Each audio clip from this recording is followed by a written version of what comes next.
વાવ-થરાદ જિલ્લામાં સ્થાનિક સ્વરાજ્યની ચૂંટણીનો અત્યારે જંગ જામ્યો છે. ત્યારે કોંગ્રેસ પક્ષે રાંટીલા જિલ્લા પંચાયત સીટ પર યુવા નેતાની પસંદગી કરતા કાર્યક્રમોમાં અત્યારે હાલ તો ઉત્સાહ જોવા મળી રહ્યો છે. દિયોદર તાલુકાના રાંટીલા જિલ્લા પંચાયત સીટ પર કોંગ્રેસ પક્ષમાંથી યુવા નેતાએ ઉમેદવારી નોંધાવી છે. ત્યારે ભારતીય જનતા પાર્ટીના ઉમેદવારોની યાદી જાહેર કરવામાં આવી છે. ભારતીય જનતા પાર્ટીએ રાંટીલા જિલ્લા પંચાયત સીટ પર પૂર્વ પ્રમુખ ઉત્તમસિંહ વાઘેલા પર કરસ ટોળ્યો છે. ત્યારે કોંગ્રેસે ગુજરાત યુનિવર્સિટી 2013-14માં સેનેટ મેમ્બર અને એનયુસીઆઈમાં કામગીરી કરી ચૂકેલા અને યુથ કોંગ્રેસમાં જિલ્લા પ્રમુખની જવાબદારી નિભાવી ચૂકેલા શિક્ષિત યુવા ઉમેદવાર સિદ્ધરાજસિંહ ચૌહાણની પસંદગી કરાઈ છે. દિયોદર જિલ્લા પંચાયત સીટ 5 સીટમાંથી મહત્વની ગણાતી રાંટીલા સીટ પર દિગ્ગજ યુવા બંને એક જ સમાજના નેતા સામસામે ચૂંટણી જંગના મેદાને આવતા અત્યારે હાલ તો માહોલ ગરમાયો છે. જેમાં ગુરુવારે ભાજપ પક્ષમાંથી પૂર્વ પ્રમુખ ઉત્તમસિંહ વાઘેલાનું નામ જાહેર થયા બાદ શુક્રવારે કોંગ્રેસ પક્ષમાંથી યુવા ઉત્સાહી અને શિક્ષિત નેતા તરીકે કોંગ્રેસ પક્ષમાંથી સિદ્ધરાજસિંહ ચૌહાણને ઉમેદવારી મેન્ડેટ મળતા કોંગ્રેસ પક્ષમાંથી મોટી સંખ્યામાં 18 આલમના સમાજના સમર્થકો સાથે પ્રાંત કચેરી ખાતે પહોંચ્યા હતા અને સિદ્ધરાજસિંહ ચૌહાણે પોતાનું ઉમેદવારી પત્ર ફોર્મ રજૂ કરતા રાંટીલા જિલ્લા પંચાયત સીટ પર રાજકારણ ગરમાયું હતું. ભાજપ પક્ષના ઉમેદવાર ઉત્તમસિંહ વાઘેલા તાલુકા પંચાયતના પૂર્વ પ્રમુખ છે અને દરબાર સમાજના આગેવાન છે. જોકે સામે કોંગ્રેસ પક્ષમાંથી સિદ્ધરાજસિંહ ચૌહાણ પણ મજબૂત યુવા નેતા હોવાથી આ સીટ પર સ્થાનિક સ્વરાજ્યની ચૂંટણીમાં રસાકરી કસીભર્યો માહોલ સર્જાય તેવું લોકમુખે ચર્ચાઈ રહ્યું છે. જિલ્લા પંચાયતની રાંટીલા બેઠકની વાત કરવામાં આવે તો કુલ 14 ગામોનો સમાવેશ થાય છે. તાલુકા પંચાયતની 5 બેઠકો આવેલી છે અને આ બેઠક પર ચૌધરી સમાજ અને ઠાકોર સમાજનો દબદબો છે. અગાઉ આ બેઠક પરથી ચૌધરી સમાજમાંથી ડૉક્ટર હસુભાઈ ચૌધરીએ ભાજપ પક્ષમાંથી જિલ્લા પંચાયત બેઠક જીતી મેળવી હતી. જોકે આ વખતે રાંટીલા જિલ્લા પંચાયત સીટ પર ભાજપે ચૌધરી અને ઠાકોર સમાજની બાદબાકી કરતા ઠેર ઠેર નારાજગી જોવા મળી રહી છે. ત્યારે આ બેઠક હાંસલ કરવા માટે કોંગ્રેસે અગાઉથી રણનીતિ નક્કી કરી યુવા અને શિક્ષિત નેતાને મેદાને ઉતાર્યા છે. જેમાં બંને પક્ષમાંથી કાર્યકરો એકબીજાના જીતના અત્યારે હાલ તો દાવા કરી રહ્યા છે. ત્યારે રાંટીલા જિલ્લા પંચાયત સીટ પર હાલ તો કોંગ્રેસના ઉમેદવાર સિદ્ધરાજસિંહ ચૌહાણને 18 આલમની સમાજનો માંથી મોટો આવકારો મળી રહ્યો છે. ભારતીય રાષ્ટ્રીય કોંગ્રેસ પાર્ટીના મેન્ડેટ ઉપર રાંટીલા જિલ્લા પંચાયતમાં ઉમેદવારી નોંધાઈ છે. સર્વ સમાજના સાથ અને સહકારથી આજે બહોળી સંખ્યામાં લોકોએ મારા સમર્થનની અંદર મારી સાથે જોડાઈ અને આજે રાંટીલા જિલ્લા પંચાયતના ઉમેદવાર તરીકે કોંગ્રેસ પાર્ટીના ઉમેદવાર તરીકે ઉમેદવારી નોંધાઈ છે.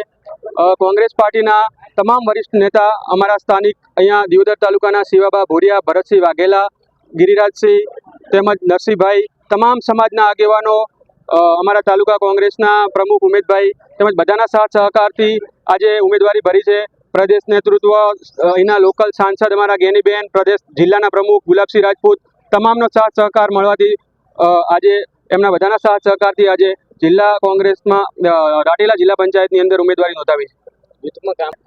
હું જ્યારે 2013-14ની અંદર ગુજરાત યુનિવર્સિટીનો સેનેટ મેમ્બર બન્યો ત્યારથી લઈને વિદ્યાર્થીઓ માટે સંઘર્ષ કરતા આવ્યા. ત્યારબાદ 6-7 વર્ષ સુધી એનયુસીઆઈની અંદર કામ કર્યું.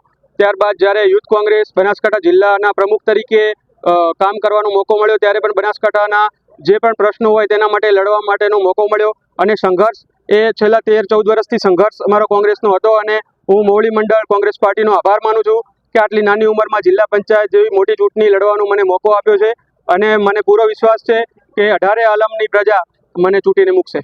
ખાસ કરીને સામે ઉમેદવાર છે ઉત્તમસિંહ વાઘેલા, તે પણ એક તમારી સમાજમાંથી જ આવે છે, તો શું કહેશો આ બાબતે? કોંગ્રેસ પાર્ટીના બધા જ આગેવાનોએ એક થઈને મારું નામ આપ્યું છે એ અને હું એમનો બધાનો આભાર માનું છું. પરંતુ ભારતીય જનતા પાર્ટી કોને ઉમેદવાર મૂકે છે એ એમનો વિષય છે, એમને એમના સમીકરણો જોયા હશે.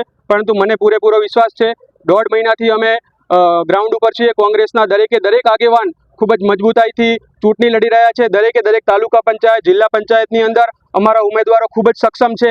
1.5-2 મહિનાની મહેનત કરી અને અમે જ્યારે ઉમેદવારી નોંધાઈ છે ત્યારે દરેક જિલ્લા પંચાયત, વાવ-થરાદ જિલ્લાની દરેક જિલ્લા પંચાયત અને તાલુકા પંચાયતની સીટોમાં કોંગ્રેસ પાર્ટીનો ભવ્ય વિજય થવાનો છે એવું નિશ્ચિત છે. લોકસભામાં ગેનીબેન માટે ખૂબ સંઘર્ષ કર્યો, હવે પોતાના માટે ગ્રાઉન્ડમાં ઉતરવાનો.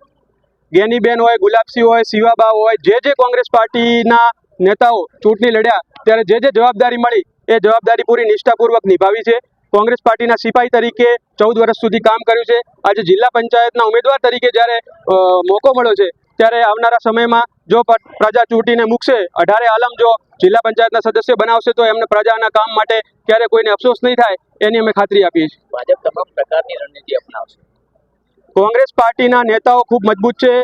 કોંગ્રેસની અંદર દરેક સમાજની અંદર ખૂબ જ પીઠબળ ધરાવતા અને મજબૂત આગેવાનો છે અને મને પૂરેપૂરો વિશ્વાસ છે આ વખતે સમગ્ર વાવથરા જિલ્લાની અંદર કોંગ્રેસનું એક જબરજસ્ત વાતાવરણ છે અને તમે જોઈ શકો છો કે બહોળી સંખ્યામાં અત્યારે જે વિધાનસભા અને સાંસદ સભ્યની ચૂંટણી હોય એવો માહોલ અત્યારે જિલ્લા પંચાયતની પકડાણો છે.